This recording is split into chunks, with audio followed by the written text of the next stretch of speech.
Assalamualaikum. Hai, nama saya Nur Emilia binti Samsuri. Nombor matrik 10 di IB 19F1069.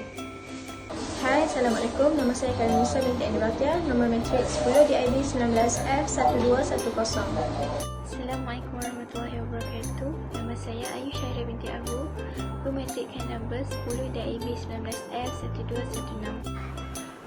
Assalamualaikum warahmatullahi wabarakatuh.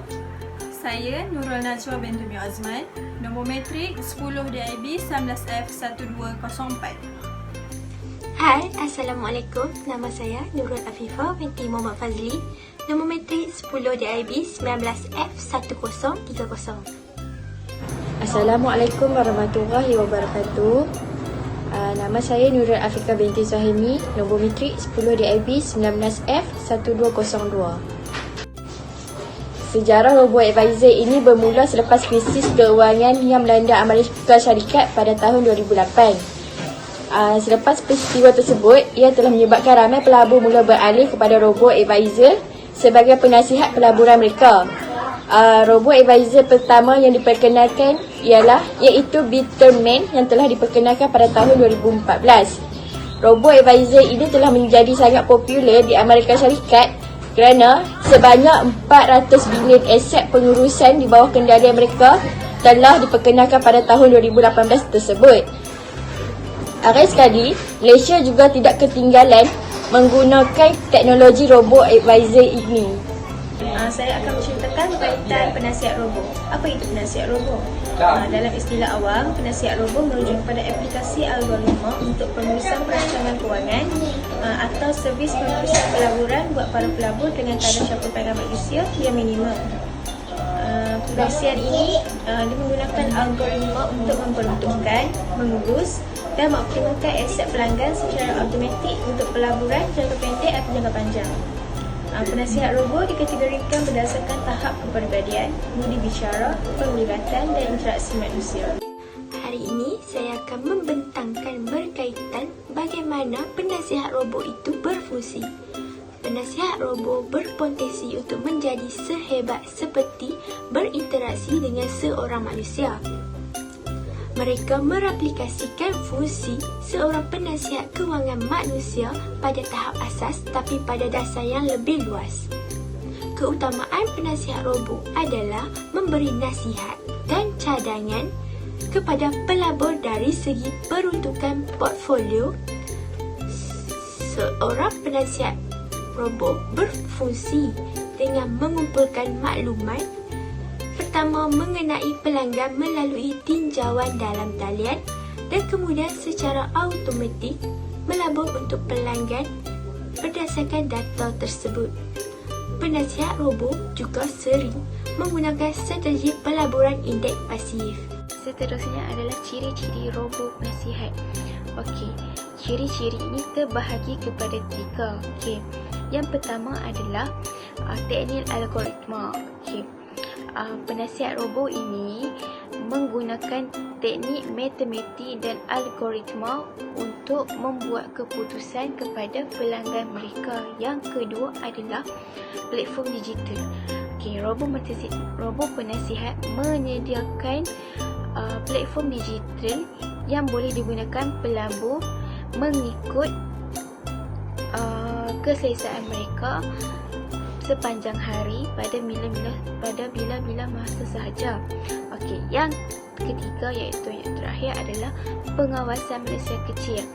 Okey, mereka ini bekerja dengan manusia yang terhad. Maksudnya kat sini adalah mereka membuat keputusan pelaburan tanpa campur tangan manusia itu sendiri. Okey, saya akan menerangkan tentang kelebihan penasihat robo. Yang pertama ialah tidak memerlukan pengetahuan pelaburan. Ia bermaksud robo penasihat boleh menjadi pilihan yang baik untuk pelabur permulaan yang belum mengembangkan pengetahuan kewangan yang diperlukan untuk membuat keputusan pelaburan yang tepat. Yang kedua, tidak memakan masa. Profesional yang bekerja adalah antara mereka yang mungkin tidak mempunyai masa untuk menguruskan pelaburan mereka secara aktif. Jadi, mereka lebih suka meletakkan portfolio mereka kepada automatik. Setelah akaun penasihat robo dan deposit automatik disediakan, maka pelabur tidak perlu melakukan apa-apa lagi sehingga mereka ingin mengeluarkan wang. Yang ketiga ialah strategi mudah. Ia bermaksud penasihat robo sering menggunakan strategi pelaburan sederhana yang mudah difahami seperti melabur 60% dalam stok dan 40% dalam bond. Anda mungkin tidak akan mempunyai banyak pelaburan untuk menonton, jadi anda dapat menilai prestasi pegangan anda dengan mudah dan cepat. Okey, seterusnya ialah kekurangan ataupun keburukan penasihat robo. Yang pertama, sukar untuk mendapatkan interaksi antara manusia dengan manusia. Beberapa penasihat robo menawarkan bantuan langsung, tetapi ini biasanya dikenakan dengan kos tambahan. Sebilangan besar penasihat robo berinteraksi secara eksklusif melalui laman web. Ia bermaksud bahawa kos penasihat robo jauh lebih rendah daripada kebanyakan penasihat kewangan. Tetapi jika anda gemar bercakap dengan orang ataupun anda memerlukan bantuan untuk melalui aplikasi ataupun laman web, penjimatan yuran mungkin tidak bernilai untuk anda. Yang kedua ialah hadkan pilihan pelabur. Sekiranya anda mempunyai idea mengenai saham tertentu yang ingin anda laburkan, anda mungkin tidak akan dapat memberitahu penasihat robo untuk membelinya. Pilihan yang ditawarkan oleh penasihat robo adalah sangat umum. Contohnya, anda ingin berisiko ataupun konservatif dan mereka tidak akan memuaskan hati pelabur yang ingin membuat keputusan secara aktif mengenai wang mereka. Yang terakhir ialah boleh memaksa pelabur membuka banyak akaun. Sekiranya pelabur memutuskan bahawa mereka ingin melabur dalam saham, mereka mungkin perlu membuka akaun pembrokeran yang berasingan untuk membelinya. Sebilangan pelabur juga mungkin perlu menyelaraskan pakej faedah syarikat dengan akaun lain yang menjadikan automasi yang ditawarkan oleh penasihat robo kurang sesuai. Pada pembentangan kali ini, saya akan menceritakan sedikit sebanyak servis yang ada di penasihat robo. Yang pertama ialah pengurusan portfolio. Robo penasihat ni membuat portfolio optimum berdasarkan pilihan pelabur. Biasanya, portfolio ni dibuat berdasarkan beberapa varian teori portfolio moden yang memfokuskan pada peruntukan dana kepada saham yang tidak berkorelasi positif secara sempurna. Okey, penasihat robo ni juga biasanya memperuntukkan dana untuk aset berisiko dan aset bebas risiko. Bobot ditentukan berdasarkan maklumat dan profil risiko pelabur. Penasihat robo ni memantau dan juga mengimbangkan semula portfolio apabila keadaan ekonomi berubah dengan menyesuaikan bobot aset berisiko dan bebas risiko. Okey, servis yang kedua ialah penuaian kerugian cukai.